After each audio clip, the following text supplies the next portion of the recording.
former soldier was arrested at Sydney's domestic airport this morning and is expected to face a New South Wales court later today.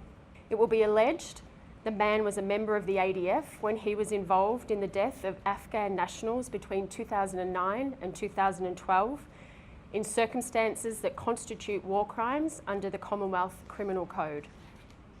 The offence of war crime murder carries a maximum penalty of life imprisonment. It will be alleged the victims were not taking part in hostilities at the time of their alleged murder in Afghanistan.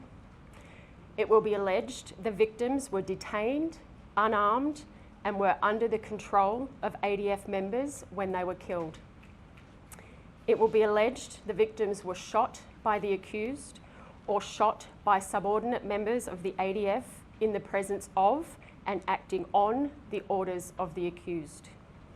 You mentioned that this is the second time someone's been charged for alleged war crimes in Australia, the first being Oliver Shawls back in 2023. So he was charged in 2023.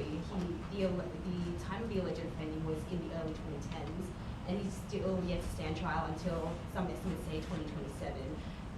The RSL has previously condemned the AFP and the OSI for taking too long on these kinds of things and dragging down, therefore, the name of people who have served. I guess, what's your response to that? What I would say is, as I've indicated and the Commissioner's indicated, these investigations are incredibly complex.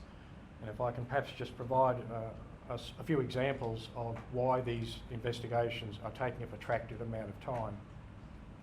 Unlike a conventional investigation that's conducted in Australia, the OSI has been tasked with investigating literally dozens of murders alleged to have been committed in the middle of a war zone in a country 9,000 kilometres from Australia that we can no longer access.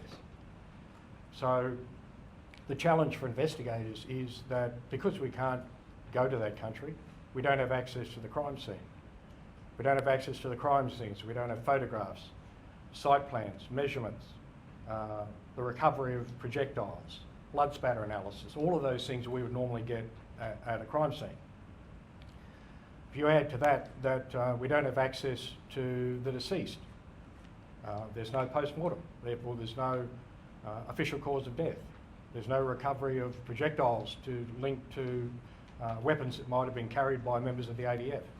So there are a lot of practical challenges that confront the investigators who are doing all of these jobs. Often we have to start our investigation only with one or two photographs on the battlefield and some contemporary ADF reporting and potentially some third-party eyewitness testimony about what's alleged to have occurred. So it's a very challenging starting point for all of these investigations.